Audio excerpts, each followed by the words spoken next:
Hello there. Kia ora. Welcome to the last day of 2023. This is a year that future historians are going to look back on and go, hey, you know how we tell you that if we don't learn from history, we're doomed to repeat it? This is a really specific point in history you really need to learn from because we really don't want to repeat it. Here in this country, we started the year with floods and cyclones. People lost their lives. This is the wettest year on record for Tamaki Makaurau, for example, and most of that fell in summer. If you drive around Tairāwhiti at the moment and you have breathing problems already, you're going to find it really difficult with the amount of dust and silt in the air, and that cannot be safe and healthy for people to deal with. There was the funeral of Pope Benedict. I want to say 15. I can't be Catholic, so not exactly sure, but I know a lot of people are upset about it. There were the Chinese spy balloons over America. ChatGPT was released to the public in April, and now every tech company seems to have its own form of AI, and that doesn't feel as safe as I think they want it to feel. The fifth largest earthquake this century happened this year, and 60,000 people lost their lives because of it. The longest lasting cyclone in a decade and a half happened this year. There was the coronation of King Charles over in England, because Charles is obviously a very successful name for English kings, but I don't know, it was important to them. There was the writers' strike and the Actors Guild strike, which affected our local screen industry here. The world's oceans reached nearly 21 degrees, the highest temperatures ever recorded this year. There were wildfires all over the world, including the ones in Hawaii. Elon Musk and Mark Zuckerberg with their weird kind of homoerotic fight flirting thing that they were doing, which was just strange.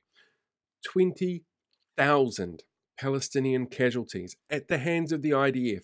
That's 1% of their population gone. We elected the most right-wing, race-baiting, culture war inciting, punitive government that this country has seen in nearly 40 years. And that's not just me saying it. That was actually the news reports from ABS-CBN in the Philippines and Al Jazeera. And that made us an international laughingstock. And I know that because I dealt with it directly when I was overseas. It hasn't all been terrible though, and we need to look at some of the good stuff that came out of this year. There was a new Beatles song this year. That's nice. First time in over a decade. This was the first year that the Ukrainians celebrated Christmas on December 25 along with the rest of the world because they switched to the Gregorian calendar as a way to protest Russia's invasion. I got to do this, which is kind of cool, and I got to meet one of my favorite Starfleet captains. That's not a bad thing at all.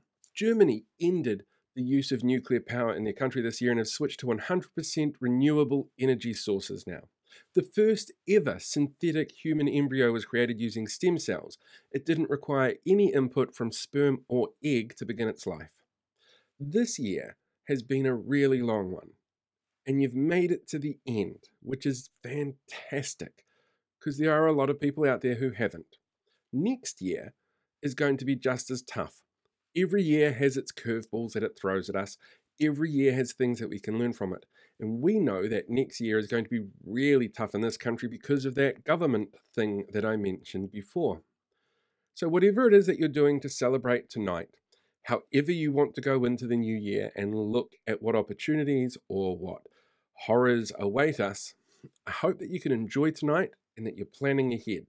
Because together, we can make 2024 a year that historians don't sit back in the future and get really scared about having to teach in class.